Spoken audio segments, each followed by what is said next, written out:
Hello, thank you everyone for joining us. I'm Mitch Chang-Mader. I'm the Managing Director and Publisher at Downingfield Press. I'd like to welcome you to An Ocean Called Hope virtual book launch, and thank you for joining us tonight. We really appreciate it. Feel free to leave a question in the Q&A section for Stuart if you have one, and we will try to get to some of those during the Q&A section. And later on in the program, we will be drawing a name for the free copy as advertised in the advertisement for the launch, and that will come after the Q&A section. We intend tonight to run for about 45 minutes, and now let's just jump into it. I'll give an introduction to the author. S.C. Flynn was born of Irish origin in a small Australian town and now lives in Dublin. His poetry has been published in many magazines around the world. His poetry collection, The Color of Extinction, Reynard Press, October 2024, was the Observer's Poetry Book of the Month for October 2024. Flynn's poetry focuses in part on the natural environment and in part on psychological states, as well as exploring what it means to be returning Irish diaspora. An Ocean Called Hope is the fruit of many years of writing and life experience, including living in various countries. He has been a nature lover since being surrounded by all kinds of creatures in country Australia, and S.C. Flynn is also a lifetime jazz musician and singer, having grown up in a musical family. He's married to an Italian and speaks Italian fluently. An obsessive reader, Flynn has always been very happy when surrounded by books, and I'll hand over to Stuart to make a few opening remarks. Thanks, Mitchell. Welcome everyone to this launch. Great to see you. I have a special mention that if everything's gone well down there, my dad should be watching on the screen. My brother's patched him in. So at 96, my dad's still keeping up with technology. So I'm really pleased about that. So welcome everyone. Mitchell's given me a bio. This collection is An Ocean Called Hope, is about important places in my life. As Mitchell said, I grew up in a small town in Australia, Western Australia, and I've lived in Europe for 30 years now in various countries, and I'm currently living in Ireland, which is the country of my ancestors' family, hence my very Irish surname. So I'm going to start off reading the very first poem of the book, which sets the scene.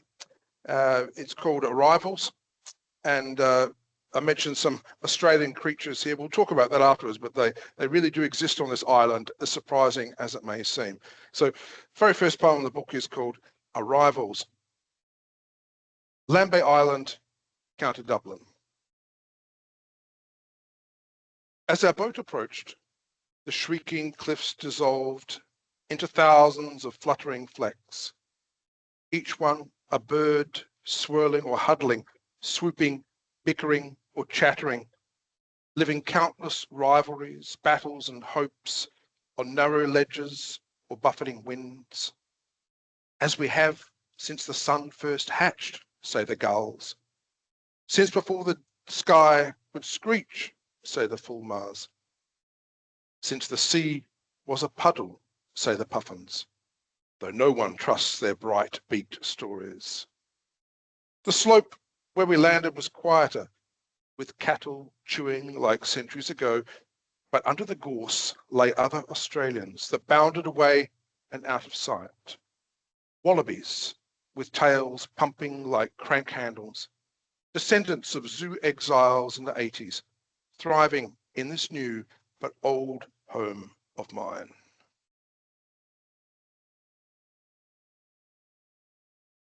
Thank you, Stuart. Now, I think we might get into the Q&A portion, unless you had anything else. I was just going to say, yeah, I mentioned the Australian creatures that I mentioned there in that poem. The wallabies really are on an island, and I was surprised to learn that. Not surprisingly, everyone I say that to is surprised. But yes, they were introduced there in the 80s as a group of refugees from a zoo in Ireland when they became too numerous. And they've thrived there because they're rock wallabies originally from Tasmania, so the climate is fairly similar. So when I learned about these wallabies, it seemed to me a very good opening poem about me being an Australian coming here, and I find on the other side of the world other Australians as well. So you never know. I know. I think a lot of people will be surprised to find out that's based on reality. Um, and that actually brought me to the first question I was going to ask was tell me about the wallabies in Ireland. I think we've covered that. But I guess on that theme, this collection spans continents and generations. What inspired you to explore the connection between memory and geography? Yeah, largely the way my life has gone, Mitchell. As I said, coming from small town Australia, and then I've lived in various countries in Europe, and now I'm in Ireland. So it came out of really just thinking about what it meant, above all, to be returning Irish diaspora in the country. Obviously, as well known, Ireland had a massive exodus in the 19th century, which is why my family ended up in Australia.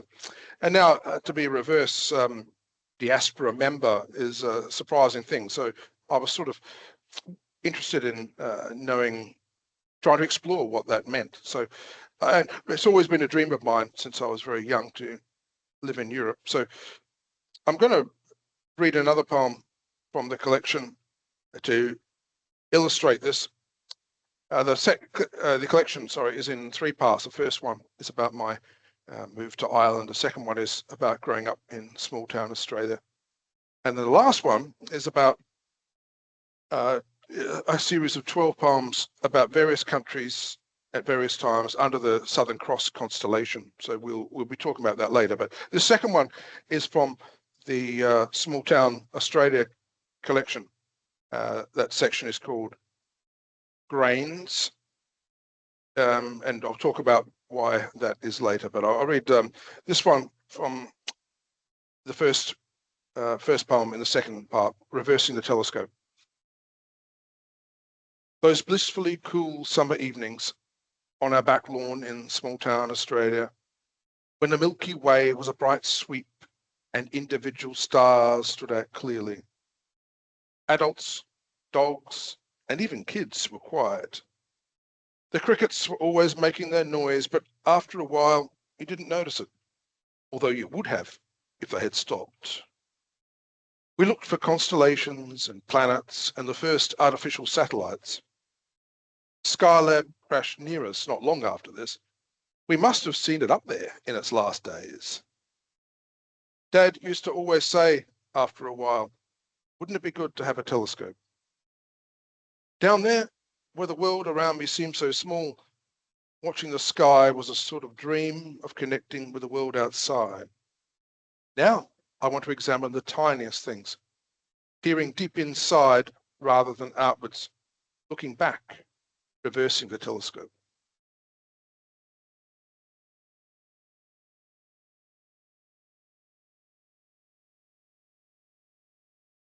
And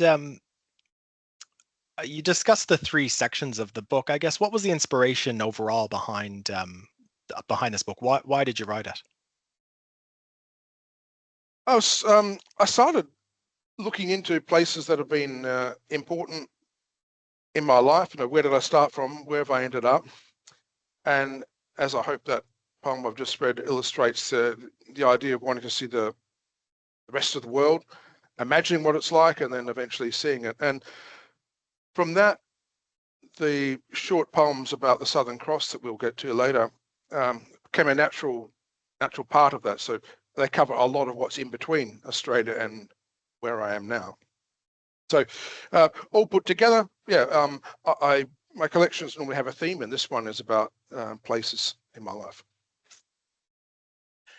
And Memory and Promise, it retraces the footsteps of your ancestors along the famine trail. And I understand you walked that trail. How did walking that trail shape your reflections on that in terms of how this book came together? Yeah, I should say, for those who don't know, the Famine Trail is a genuine road that links Dublin with Strokestown in County Roscommon. Roscommon's where my family came from.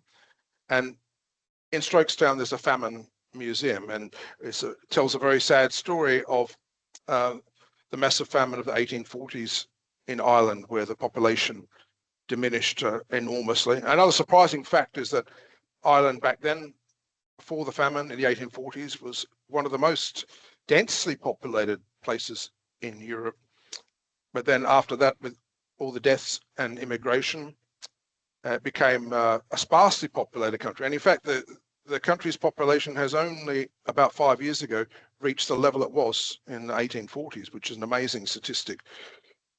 So this trail commemorates a particular occasion when a lot of poor people in County Roscommon were evicted from their homes and had to walk all the way to Dublin, men, women, children, old people.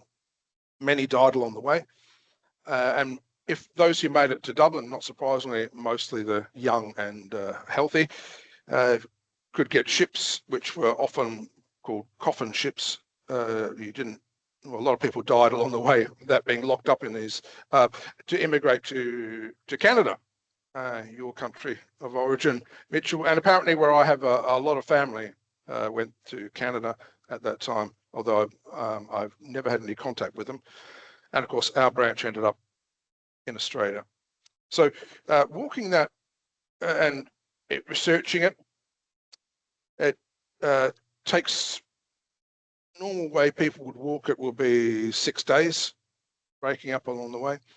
It was it's strange to reflect on all these poor people who literally walked that, children, and some of them who made it to the end, particularly the young ones, might not have retained that much memory of Ireland, but they may have never gone back once they managed to reach the sea. So I'll read the poem that one of the poems that in that section. It's the one that near the end of it gives the collection its title. So this is called On the Famine Way. My feet started aching just before dark, while evening flattened the shadows into blades that stabbed the fading day in the back. By the road lay a tiny pair of shoes, old, dusty, and worn.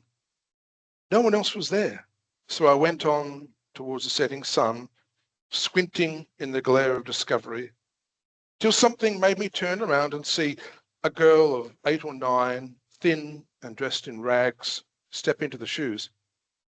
She looked where I was headed, onto Abbey's Rule, Blondra, and Strokestown, then walked the other way towards Longwood, Maynooth, Dublin, and the ocean called Hope, leaving no trace, no name, no regrets.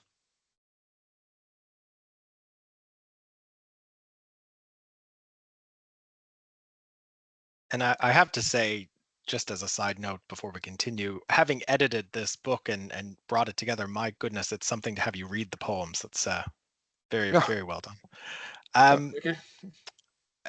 In terms of the section Grains about your childhood in Australia, you evoke small town Australia, and how did your childhood landscapes influence this when you wrote it?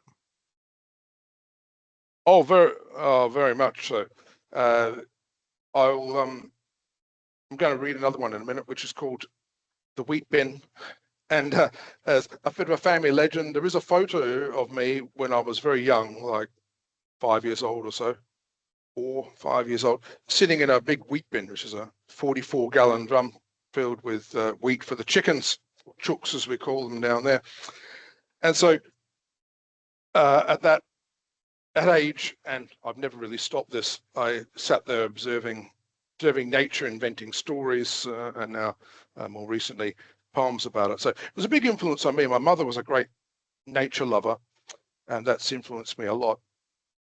And when you grow up in a place like that, nature is all around you, and humanity is so small. That counts for Australia in general, as you would know. I mean, outside of big cities like Melbourne, humanity is very small compared to nature that's been rolling on doing its thing for hundreds of millions of years, as if humans were not there at all. So yeah, it's been a big influence on me, and something I've noted that I could talk about in another context, but I'll mention it now, is that in Australia, again, outside the large towns where most people live, humanity has not had that much effect on it. Of course, there's mining operations and so forth, but even they are relatively small compared to that massive area. Whereas in Ireland, it has a history, like most European countries, of thousands of years of human intervention.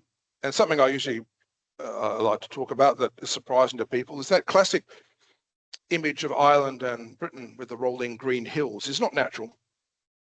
That was created by humans, possibly starting even thousands of years ago in the prehistoric times.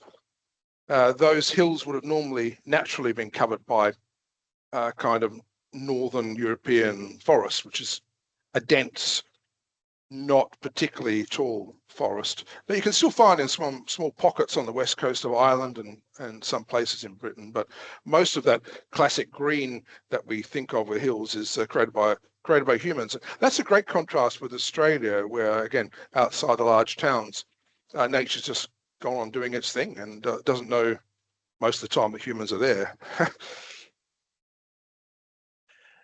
I know I think a lot of people would be surprised to learn Britain and Ireland they didn't always look that way, because I mean it's quintessential when you think of it. But obviously, as you say, man-made landscapes, even though you might not realize it. That's right. Yeah, it's been that way for so long that everyone thinks that's how it was. So, but even before the Industrial Revolution, 200 years or so ago, humans had been affecting and changing the territory, the land, for many centuries. Now we've talked about Ireland and Australia, and 12 Views of the Southern Cross really bridges the two together via some other countries. What drew you to these regions, and what do they mean to you? It was really thinking about different perspectives that people around the world have of a constellation, which is obviously visible to millions of people in many countries. And many countries, of course, including in Central and South America, have the Southern Cross on their flag. Obviously, Australia does, New Zealand. It's not surprising, a powerful symbol in many places. And so I was intrigued when I started looking into it to learn that all these countries perceive the cross in a different way. To us, Westerners, it seems obvious to think of it as a cross, but not everyone thinks of it like that, and not everyone describes it that way, and they have very different mythologies. So I found that really intriguing, and so I started looking into it and eventually put together this set of 12 very short poems. These are concise, but they required a huge amount of research, actually, because I had to look into mythologies and history of all these different countries and cultures, and what they called it in their language, and how do they interpret that constellation.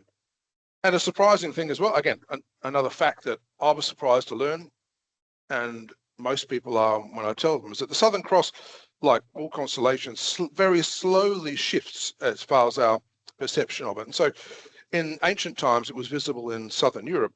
And so in my set of poems, I refer to southern Italy and what is now Turkey, Istanbul. And so I find that intriguing as well, that something that was part of mythology and would be mentioned in old books simply just drifted out of sight. And now it survives, if anyone thinks of it in those places, as just a memory or mythology. But to explain that a bit better, I'll start with the first poem of the Southern Cross section. This one, fittingly, I think, is set in Australia at Ayers Rock or Uluru. And I imagine the time of 1000 BC, but really it could have been any time before white people arrived in Australia. And And for those who don't know, what's intriguing about the Australian Aboriginal interpretation of constellations is that whereas we think it's obvious to look at the stars, the bright part, they look at the dark part and think what shapes are formed by that. So this is the first one in the Southern Cross section at Uluru, as I said, in Central Australia, 1000 BC. You run fast, emu in the sky, on your long black legs. In every season that I've carried my children behind my husband, you have been above. And the tree possum over your head has watched us with his hand of shining eyes. Stay over us, sky emu. Watch us closely tonight, tree possum. So there I've obviously given a voice to a woman long ago, and all these short poems in that section are small kind of monologues like that, in which I've imagined at a particular time and place someone in a culture looking at the Southern Cross and then imagining what they might have been thinking and how they might have interpreted it. Thank you. And I've just realized we discussed the wheat bin, but I don't think we read it. So should we go back and maybe you can read that one as well? We should. I was just thinking that as well. I got onto another topic. So I will read the wheat bin. I gave it a build up and then forgot to read it. So yeah, I've given the story here, and this section is called Grains because it refers to the grains of wheat in the wheat bin. And as you'll see in the poem, I've imagined that the memories I'm accumulating by thinking back and digging into my own personal and family history are like grains added in the bin. So the wheat bin. When I was 5 years old or so, I used to navigate the world from a large drum that stored wheat in the backyard of our house, safe from the roasting sun under the shadow cast by the fruit trees, observing the life that swarmed all around, a whirring universe of sound and colour. Ants and beetles of different kinds, caterpillars linked together in long chains, stinging nettles and ryegrasses that cut your hands, clumpy weeds sprouting tall antennae I used to imagine were military tanks fighting each other and beaming messages. Every memory I recover is another grain added to the bin that raises me a little higher. Thank you. Your work explores time, place, and personal history. What do you hope readers take away from it? I hope that firstly, there will be maybe some awareness of some points that I've discovered in non-fiction reading, as we've talked about wallabies and different interpretations of the Southern Cross. So I hope people might be inspired to look into some of those as well. Also, above all, I hope it promotes or provokes perhaps an interest in different perspectives. We talked about the Southern Cross, and again, when, as all of us are, you're in your own culture and your own points of reference, you tend to think that the way we see things is the way everyone must see it, but that's not necessarily the case. And again, what I've talked about, the contrast in landscapes between Australia and Ireland, I hope is stimulating, with the idea as well that human intervention obviously has become far more serious and damaging since industrialization, but there's, as far as we know, always been some tendency in that respect. So yeah, it's the collection does cover a wide span of time and countries, and I hope within that I've managed to reflect or at least stimulate thought about some of the different perspectives that humans have had. And you obviously did quite a bit of research on this piece of work. What was the biggest surprise that you came across, or that you had when you were putting this collection together? Well, yeah, I mentioned some of them already, Mitchell. The fact that the Southern Cross was visible in some places where it's now not. That was a surprise to me. That research actually covered many years and it was very tiring, actually. Although the the poems are very concise. I had to distill down a lot of research. Some of the aspects about Ireland as well were also surprising to me when I started living here and looking into it. Now, as I said, things about the massive population change. I mean, I knew about that, but I hadn't realised that it took so long for the population to recover. And some of the individual stories that I've used in there about some people either walking the famine trail or having to put up with other enormous difficulties in the past. So yeah, I found that all very, very, very interesting and very challenging for me to have to look into, and then try and, of course, make poetry, new art out of it. Now, there's one particular poem in this collection. My favorite title. It's the Mandatory Potato Poem. But the poem itself, it's a blend of history and personal reflection. So I guess, can you share the story behind this poem and its significance in the book? Yeah, I will. Yeah, I've had various people say they love that title, Mandatory Potato Poem, and some other poets have said that, yeah, I wish I'd thought of that. But anyway, because every Irish poet, and I sort of, I am by adoption now, at some stage has to write about potatoes because the Irish are so associated with potatoes. And as you would know, that potato blight that killed off a potato plant was one of the major events or causes of the famine.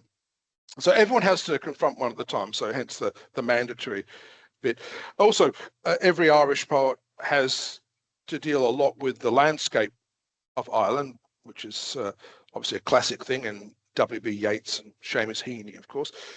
Again, I've tried to do that in a different way, and also possibly with a more contemporary sensibility, as I've said about the fact that that classic Irish landscape in many cases was human-made or human influence to a large extent. But onto the potato poem now.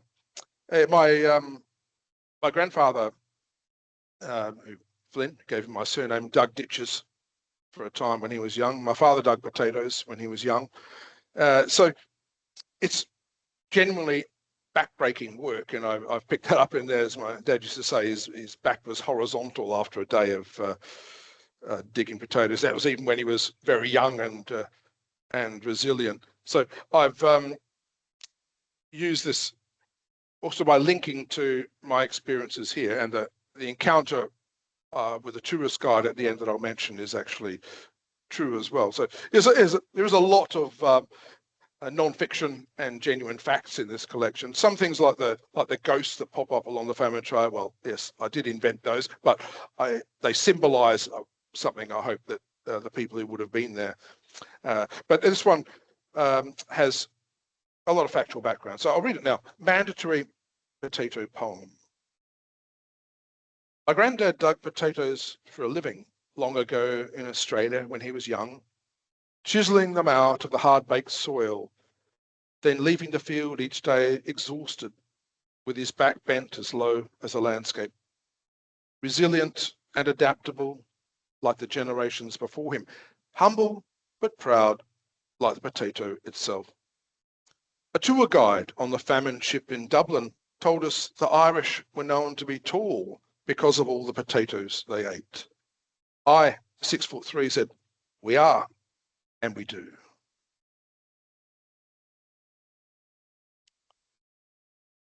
Thank you. I'd like to move into a bit of a discussion about your routine as a writer.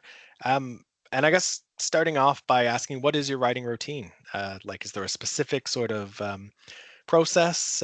How does it all come together? For me personally, Mitchell, I don't have a routine as such. I accumulate notes and ideas in a notebook, and some of them, like I've suggested with some of these, may have had a gestation period of years where I've thought about a bit of history I discovered, or an idea, or an image, but I haven't found a way to use it. So eventually they come together somehow. Periodically I'll go into my notebook and say, oh, what can I cook up out of these, or what sort of combines itself naturally in a subconscious process, and eventually something will. So that's how I work. I don't normally, personally, I don't normally sit down and say, oh, I'm going to write a poem about this and then do it. It comes as a combination of items. What was the process like writing this particular book? This one, as I said, was rather intensive in terms of research for the first and third parts, the returning to Ireland bit, because I needed to be precise about the history, places and so forth. And in the Southern Cross, as I said, researching various cultures. The middle one about the wheat bin and growing up in Australia was obviously more from personal reflection. So there's a mix of natural personal memories and a lot of research. So I find it personally very stimulating to look at non-fiction and find out things, even if I can't immediately, as I've said, find a way to use it. It might eventually suggest itself. And then, as happened with the Southern Cross, it sort of took off and became a force of nature that compelled me to go along over a long period of time doing all this research in various countries to create that sequence of 12. And one last sort of writing question before we move on. Notebook or computer? Like longhand or typing? Oh, longhand for me. I only go to computer or PC when the thing is basically complete. So the way I work is I'll, as I've said, accumulate these various fragments of phrases and images and ideas for research and so forth in my notebook. Then I'll go through, sift out various of them that seem to hang together somehow. I'll write them all out on like a full page of foolscap paper by hand. And then from there, try and produce a first draft, all by hand. And then I would normally do 4 or 5 drafts, something like that of the poem. A lot of cutting and concision. You can see most of my poems are pretty short. So I try and create maximum impact in a short number of lines. So that's how I work. When that's ready, I'll go to computer and then print. Inevitably, there'll always be something that I want to change. And for, again, maybe another 1 or 2 drafts from that point. But yeah, personally, I find it really necessary for poetry to have that tactile sensation of writing by hand. I wonder if you'd do one more reading for us, Southern Cross 8, perhaps? Yes, I was just getting to that. Yeah, as gives an example of the variety of poems and settings that I used in the Southern Cross sequence. The 8th one is set on Easter Island in 1500 AD, and this links to the human impact on the environment even before Western industrialization got anywhere near Easter Island. As is well known, the people there constructed these enormous stone statues of their ancestors. And as part of doing that, they used all the trees on the island, which apparently used to cover the island, which is now completely bare of trees, but used to be covered densely with trees. They used them all for kind of scaffolding for these statues and also as means of transportation to drag these massive stones along. So I found it really striking to think that because the island is not that big, from an elevated point like a hill at the center, you could see the whole island. And they must have been aware that all the trees were vanishing. And there must have inevitably come a point in which there was literally 1 tree left on the island, and they must have known that that was the last tree on there. And they still cut it down anyway. I find that very striking. Naturally, as I've said, industrialization by Western countries and technology derived from Western countries has been the biggest climate change, obviously, in the last 200 years. But that a fact like I've just said about Easter Island and some other things I've mentioned shows that it's a very long-standing tendency of humans. So I'll read this one. It's Southern Cross 8, Easter Island, 1500 AD. The 5 stars tremble through the branches of the last tree on this island. At dawn, my loyal axe will cut it down to raise the final moe of my ancestors, and the long gone dead will smile. But there will be no wood for platforms to one day lift me, huge and rocky, like the eyes that talk to the sky, my cold stone back to the living sea, my painted eyes scorching the bare earth. I tremble too, but the ancestors call my axe.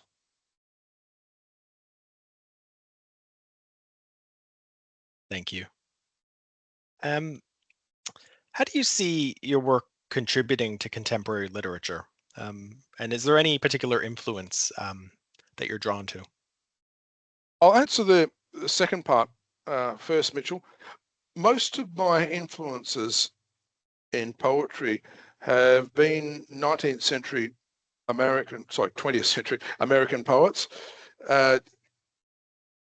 If I had to guess why that would be, I suppose it's the Western European sensibility in a new vast country has a similar kind of situation to myself in Australia. And in particular, 20th century American poets who wrote a lot about nature. So I'd list there Elizabeth Bishop, A.R. Ammons, Robinson Jeffers, and contemporary poet Jory Graham. All of those have treated a lot the subject of nature, and Graham, being contemporary, has treated a lot climate change from the contemporary perspective. And how do I see my own work contributing? I hope that in a small way I've been able to expand the range of what poetry can talk about and what it can do. Personally, I believe that forms of poetry have been played out long ago, even by the avant-garde. That was all done decades ago. So to try and do something new, I think, is obviously a great challenge in all periods. But for me, I think subject matter is to try and do it as a way of introducing something new. So the Southern Cross section, I hope, is a good example. In my small way, I hope I've done something that was new and innovative, although not innovative in form. As I've said, I'm not really interested in that. It's already been done. But innovative, I hope, in subject matter. And what advice would you give to aspiring writers? I would say read a lot of nonfiction. You would have gathered that I've done that and still do. For many years. I find it the fuel that gives ideas, and the more knowledge and stimulation you have, the more fuel you have for creativity. Obviously, as part of that, you have to look into yourself and your own memories as well, which everyone has access to for their own personal things, of course, but to greatly expand the horizons, and you'll be really surprised. Anyone will be really surprised what you can find when you do that, as it has been for me. I hope that's come across in what I've said about this collection as well. So, yeah, feed your mind, feed your knowledge, and find stimulation through nonfiction would be the major thing I would say. And finally, what's next? Do you have any sort of upcoming projects or anything you're working on? I've just finished working on a memoir that tells the story of the first part of this collection about the Famine Way, walking along it, and yes, meeting some ghosties, but also reflecting on growing up in Australia as well. So that's a prose work, a memoir that, as I say, is sort of a complement to this collection. Alongside that, I have another very different poetry collection that I will hope to have published before too long. very different. So my first collection last year was specifically about nature. This one we've been talking about today is about places, and the third one then really digs into the interior, and it's largely about psychology, but also about living in the urban world. So of great contrast to the nature ones, and also it talks about some of the very dark aspects of happen around the world. So war crimes and PTSD and that sort of thing. So again, perhaps this contrast that's very introspective, but also in some ways, in parts, very broad ranging as well. Thank you very much. That I think brings us to the end of the Q&A. Now we do have the win a free copy to get to. So just share my screen. We drew randomly prior to the event, and I'd like to congratulate Allison Wong, who registered for this event, who was selected. So I have your email address, and I will get in touch with you after the event. Do you know? Mitchell, I should say that's my sister. Oh, So I should I should declare an interest there. So yeah, I do know her pretty well. Yes. I don't, and I did the drawing, so I think we can call it fair. But okay, fine. Yes. So yes, Allison, please watch your email after this event. I will be in touch to get your mailing address. Now, Stuart, did you have any final thoughts you wanted to share with the attendees? Just to say thanks for turning up today. I hope you enjoy the collection. You can find me on social media. Please let me know if you've read it and you have any questions or just any responses. I'm always happy to engage with people. So thanks to everyone for turning up today. Yes, thank you, everyone. We really appreciate it. I'm just going to share a screen with some information about how you can find the book. And I'd just like to remind you all that if you do read the book and you have a nice review, well, if you have a review to leave, we'd strongly encourage you to do so on Amazon Helps or wherever you leave your book reviews. And there are links to find the ebook and the paperback. The ebook is available wherever you get your ebooks, and the paperback is available almost anywhere you can buy books. If it's not in stock, they can order it. So thank you everyone for attending, and thank you, Stuart, for the readings and for sharing your thoughts with us tonight. And congratulations on the book. Thanks, Mitchell. Thanks, everyone. Bye. Thank you, everyone.